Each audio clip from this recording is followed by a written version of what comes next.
Hello students, we are studying human resource development in this chapter. So far, we have covered the meaning of HRD and how it encompasses training and development, organizational development and career development. In this module, we will cover induction and orientation. Induction and orientation are two very important processes where the HR introduces the job and organization to the new employee and vice versa. It's a very important process for bringing new employees on board into your business. Another important thing is that induction and orientation are not the same thing. In this chapter, we will also understand the meaning of induction, the meaning of orientation, and how they are two different things. Moving forward,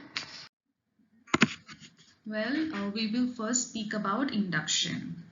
As we just spoke, induction is the first process which is undertaken by the HR for the new employees or the new recruits of the organization. The aim of induction is to introduce the organization and the job to the new employee in order to make them comfortable, in order to get their commitment, in order to reduce their stress or any kind of questions they have in mind and make them better, productive, efficient employees in the long term. Now, depending upon the size of the company, an induction could be as little as for a day, or in larger organization, it could go on for a week or 10 days as well. Usually, the induction is followed by an orientation process, which is even more longer. Now, induction can happen either in the HR or it can happen, at a centrally located training center. But definitely an induction is undertaken for every new employee which joins in. Yes, so basically in the HR process, you have the HR plan followed by recruitment, followed by selection, and the selection has to be followed by induction and then orientation. Well, how do we conduct a successful induction? Recruitment and selection is a very lengthy process and also expensive. It costs the organization to recruit and to select. So one has to be very sure to put in the efforts to make the new joinees feel welcome in the organization.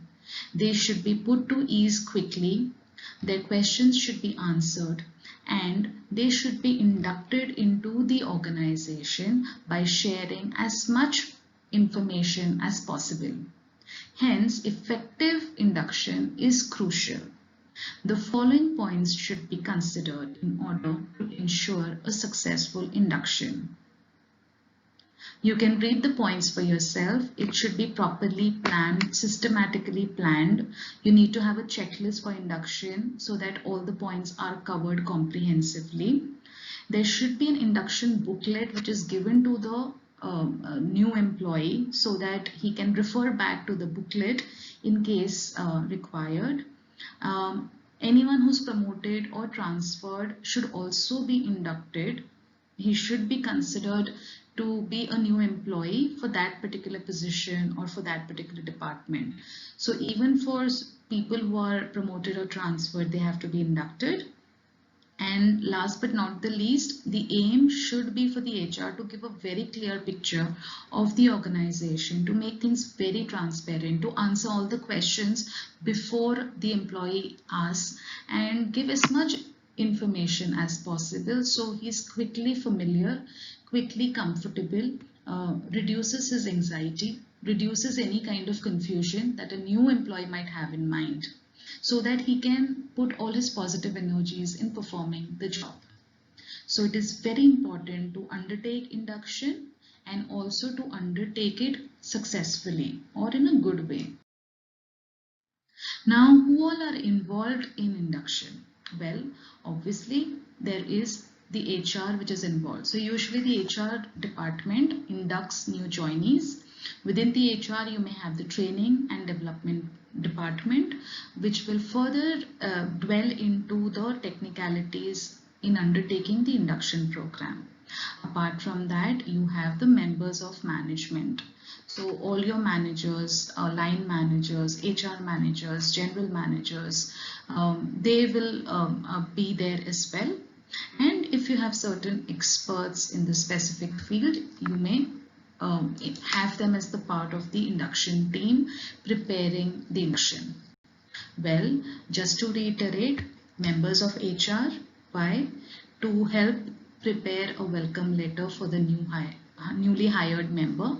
To HR department is also important because during induction they do all the pre-hiring forms like your salary account, bank account, PF account, payroll, benefits.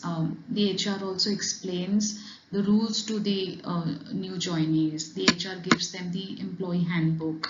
To schedule the new hirees organizational orientation, to communicate the information of a new joinee to the department. HR also plays a very important role in introducing the new joinee to others. So that as a team everyone knows each other and can work together. Introductions are very, very important and should include individuals from the same departments as well as employees working in other departments. We've also spoken about members of management to be present. Now, these members of management of the line departments help inform members of all departments about the arrival of the new employee, about the workstation which is allocated, about rules and regulations, about jobs they do, about interdepartmental coordination. Also give the agenda for the day, what goes on in their departments, to share that, departmental charts, hierarchies, any reading material for the department, any locations of the department, a FAM of the department. So it's very important that members of the management of other departments apart from the HR are also part of the induction. And senior members definitely, yes, should be present to welcome the new joinees. This really helps a lot. It boosts the new employees, and they are also in a position to briefly explain the primary functions of their department and how each department relates to each other within the same organization. And when we say experts in specific field is basically experts. So you may have a bank guy or a salary guy or a training guy who will come and talk about their particular field for better information to be seen. Now this is what an induction checklist looks like. Induction checklist helps the HR to plan and execute the induction efficiently and effectively, and the HR has to make sure that the all points that are given are planned, implemented and met with. So it's just an example of a checklist for the induction. Now this flowchart explains that structured inputs are important to be given to the new recruits upon their joining. Induction helps to give clarity, information and expectation to the new employees. This in turn helps to reduce the fear and anxiety that new employees feel when they start with a new organization. It also increases their enthusiasm. It increases a sense of pride and belongingness, leading to a long-term commitment. So the HR shares about the company, the vision and mission, goals, values, policies, rules, regulations, salary and benefits. So if you see that there are two parties involved, so this is the HR. HR talks about vision of the organization, the mission, which is the purpose, the core values, the organizational goals, the policies, the rules, regulations, salaries, benefits, and various other terms of employment. Whereas the line supervisor is the operational department.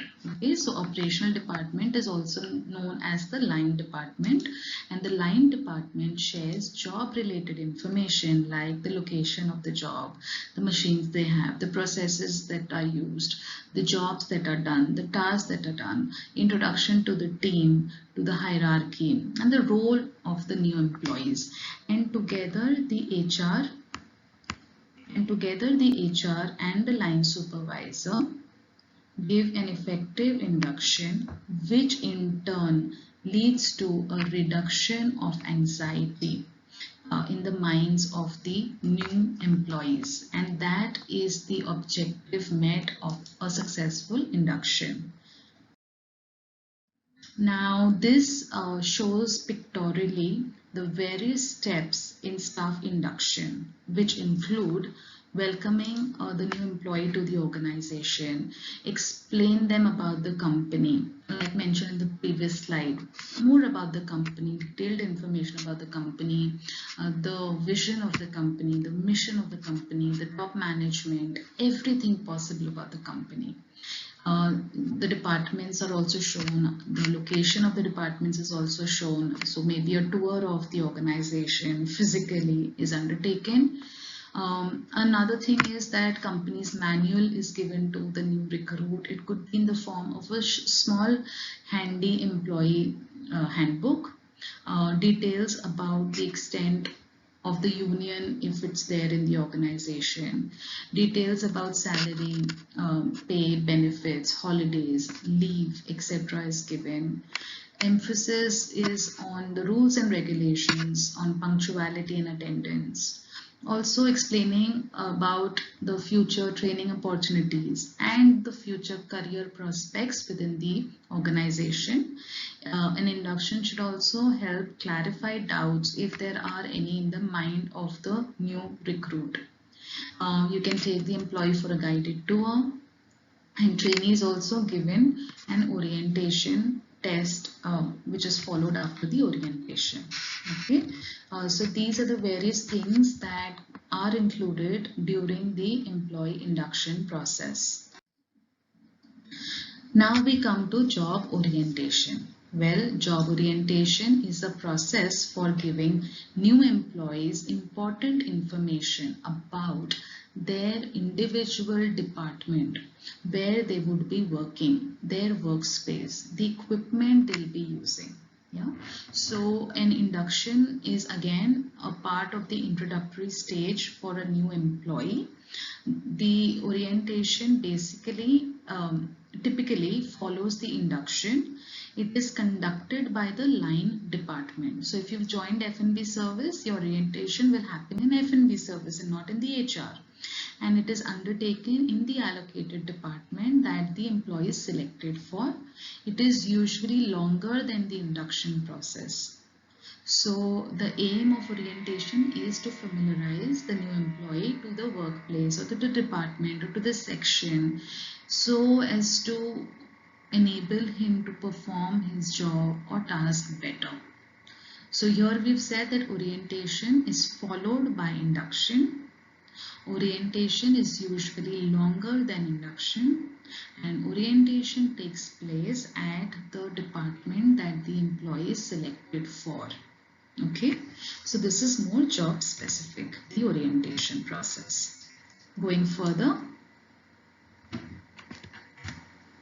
major objective of orientation are similar to that of induction, which is to gain commitment, reduce anxiety, help him to acclimatize to the organization culture, understand the organization's expectations in order to deliver better.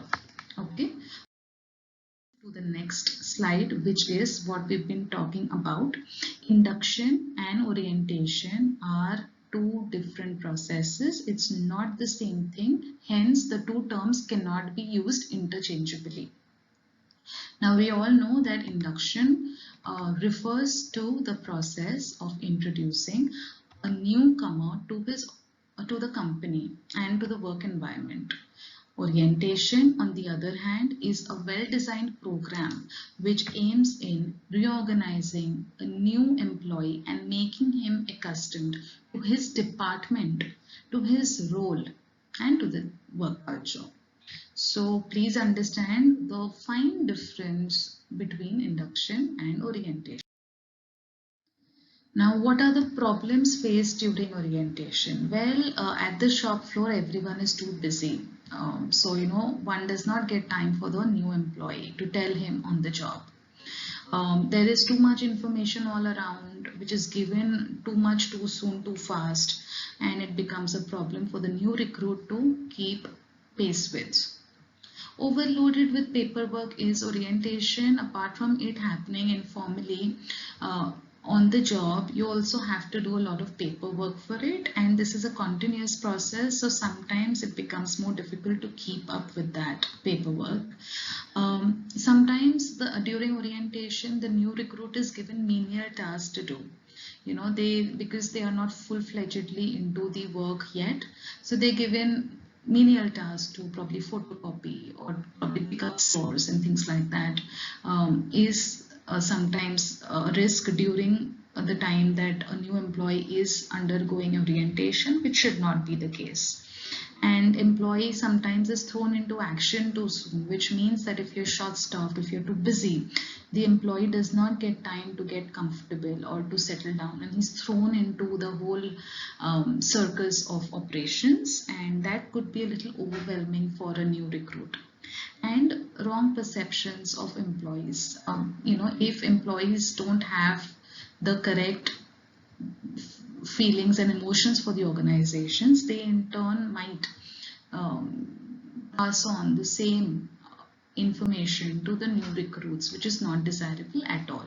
So sometimes there are these problems which are encountered during the orientation at the department. Now, induction and orientation, as mentioned, are two programs which are designed to provide new joinees with the information that is required for them to function comfortably and efficiently in the organization in the long term. So this particular slide, which I'll leave you to read, talks about the key differences on the basis of various parameters. The key differences between induction and orientation process. Okay, there is a very fine line that exists between an induction and orientation, and it's very good to understand it in the best possible way. I would suggest you all to have a read at it. The meaning, the process. Moving on, we have the difference between induction and orientation on the basis of involvement, time, sequence, and form. We have already discussed these differences, but these are tabulated for your better understanding. Well, with this today in this module, we have covered the meaning of induction, the meaning of orientation, and the difference between the two. We've also spoken about how induction and orientation are very important processes that follow recruitment and selection and have to be undertaken by the HR for every new employee who joins in, including employees who are promoted or transferred. We meet next for career development in the next module. Till then, take care. Bye-bye.